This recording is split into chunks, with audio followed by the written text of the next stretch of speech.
Hello everyone, I'm Yum. Welcome to the Candlelight Tales channel. Here on this channel, I share captivating novels and stories. If you enjoy reading or listening to stories, you're very welcome here. And if you like my content, please remember to subscribe, share, and give it a like. Now, without further delay, let's dive into today's story. In the previous episode, Wesley and Bai Su were aboard Gudaping's spaceship when they encountered another mysterious cosmic shockwave. They drifted for days through a deep blue void with no stars or planets in sight, until they finally discovered a blue planet and descended upon it. They found that the planet's atmosphere resembled Earth's, yet the entire world was frozen solid and saturated with radiation. Exploring the planet with a small craft, they discovered a human body buried beneath the ice, along with a finely engineered antenna and display device. But the most terrifying discovery was a Chinese-style tomb dated to the 24th year of Emperor Guangxu, 1899. At that moment, they realized this was not an unknown world. This frozen wasteland was Earth itself. Before them lay a planet stripped of everything. No land, no oceans, no forests, no rivers, no cities, no villages. Not even the moon or the stars remained.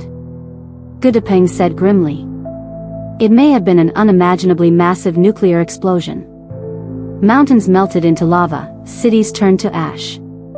The blast may have altered Earth's orbit, throwing it out of the solar system. Perhaps even out of the Milky Way. Leaving it drifting alone in deep space. Wesley replied. Then perhaps the cosmic shockwave brought us to Earth many years in the future. But in your era, nations no longer existed. Why would a nuclear war still happen? A bit of context, Wesley came from the Cold War era. The 1962 Cuban Missile Crisis nearly triggered global nuclear war. To him, nuclear conflict was tied to national rivalry. But by 2064, borders no longer existed, a seemingly unified world.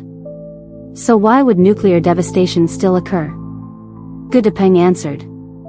A nuclear explosion doesn't have to come from war on Earth. It could happen on another celestial body. If the sun were to explode, all 9 planets would be destroyed. A solar explosion could be natural, or man-made. At that moment, deep regret and pain flashed across his face. He had once planned to fly toward the sun, harness its infinite energy, and use the new element Venus 15 to dominate Earth. It was during that journey that the cosmic shockwave hurled them back a century, where they met Wesley and Bai Su.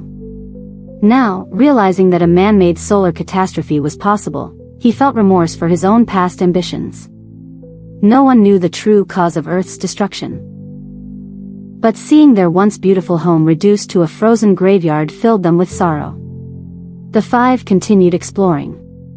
They found more remnants of Earth's architecture, confirming beyond doubt that this icy planet was indeed their home. 3 days later, they returned to the crater where their ship had crashed. Gudaping prepared to land, but suddenly, they saw the man they had previously pulled from the ice. He was lying at the edge of the crater, eyes moving slightly, alive. They approached him. He tried to speak, but they could not understand a word. Seeing his weakness, Wesley said, "Give him some food." Gudaping quickly fed him thin slices of nutrient rations.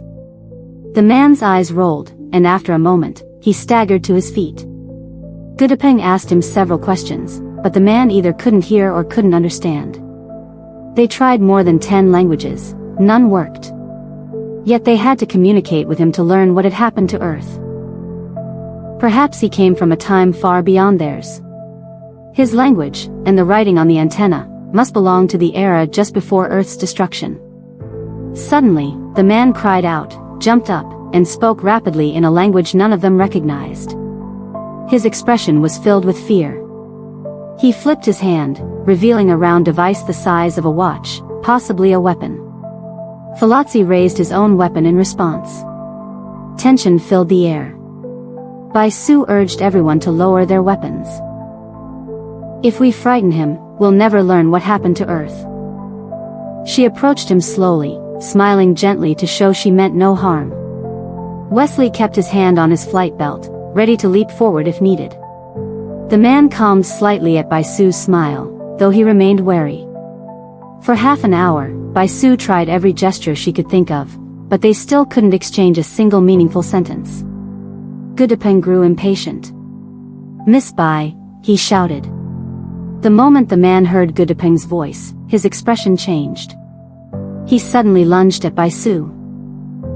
She dodged, swept her arm, and sent him falling, but before he hit the ice, she supported his waist and set him upright again, showing she meant no harm. The man froze, then slowly extended his hand, wanting to shake hers. Bai Su reached out without hesitation. But the moment he grasped her hand, he shot into the air at incredible speed. He was faster than their flight belts. The four immediately jumped into the craft and gave chase. Ahead, they saw a massive spherical dome sinking rapidly into the ice. By the time they reached it, only 15 feet remained above the surface, then it vanished completely. Gudapeng pressed a button. A tube extended from the craft's front, blasting high-frequency sonic waves downward.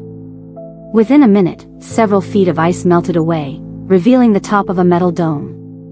He lowered the craft onto the dome. A sharp cry echoed from beneath the metal. Wesley said, "That might be Bai Su." Gudapeng activated another device. A flexible metal tube extended and attached itself to the dome. Gelly adjusted controls, and they heard Bai Su's voice. She seemed to be speaking with the man, and she was unharmed. The man spoke rapidly, switching languages, trying to find one she understood. Bai Su repeatedly said she couldn't understand. Gudapeng told Wesley they could speak to her through the craft's instruments. It turned out the man had brought Bai Su into the metal sphere to use its communication system, capable of translating between languages, much like modern AI translators. Remarkably, this was imagined by the author Ni Kuang 60 years ago. After 15 minutes of trial and error, the man finally managed to communicate with Bai Su in modern English. Once he learned who they were and confirmed they meant no harm, he raised the sphere and opened the door to let them in. He said he was a human, just like them, but he had no idea why he had been buried beneath the ice. The disaster must have struck suddenly. The spherical structure they were standing in was clearly a remnant of a facility that had survived a massive atomic explosion. Inside, 3 walls were lined with instruments. 4 chairs sat in the room, each occupied by a dead person. 2 still wore headsets. Their faces were calm, death had come instantly. The man's name was Dean, and this structure was Observation Station Number 7, responsible for monitoring cosmic phenomena 70 million light-years away. One day in the year 2464, he lost consciousness during work, and awoke to find Wesley and the others. He had no idea how Earth was destroyed or why the moon and stars had vanished. The catastrophic explosion of 2464 knocked him unconscious and buried him beneath the ice. He had no idea how many years had passed. Wesley and the others now realized the cosmic shockwave had carried them from 1964 to sometime after 2464. Gudapeng introduced himself, but Dean interrupted. He already knew the name. According to historical records, Gudapeng was the greatest astronaut of the 21st century, who disappeared after secretly altering his flight path toward the sun. His ship was believed to have been destroyed by a massive solar flare. Gudapeng described the cosmic shockwave, but Dean, a scientist from 2464, had never heard of such a phenomenon. Clearly, humanity had not yet discovered it in his era. They asked Dean what Earth was like before he lost consciousness. Dean said Earth had been peaceful, united, and focused on space exploration. But 5 days before the disaster, a gigantic sunspot covered 1/5 of the sun's surface. The temperature inside the sunspot was measured at -270 degrees Celsius, causing global panic. After the sunspot appeared, chaos erupted on Earth. Some tried to suppress the news. Some seized control of the lunar base. Some launched spacecraft to escape. Some hoarded supplies.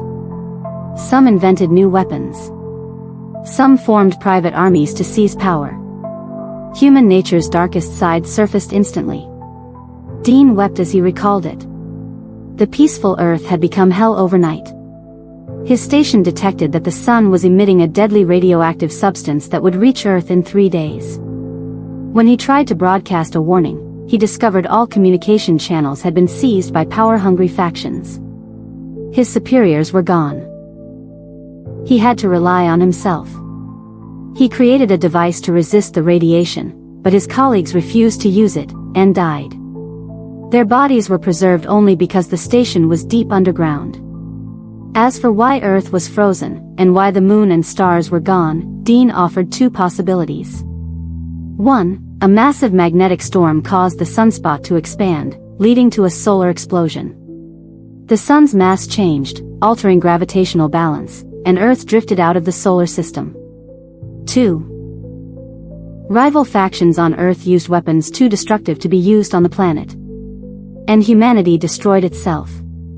Either way, the fact before them was clear. Sometime after 2464, Earth ceased to be part of the solar system.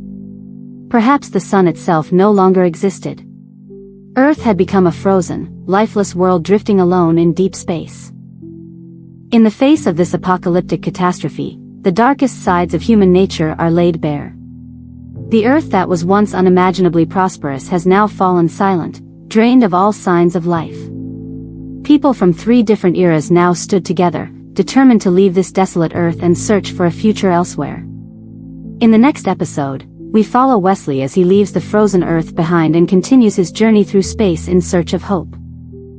If you enjoy my channel, remember to like, subscribe, share, and leave a comment. Thank you all for your support. Goodbye.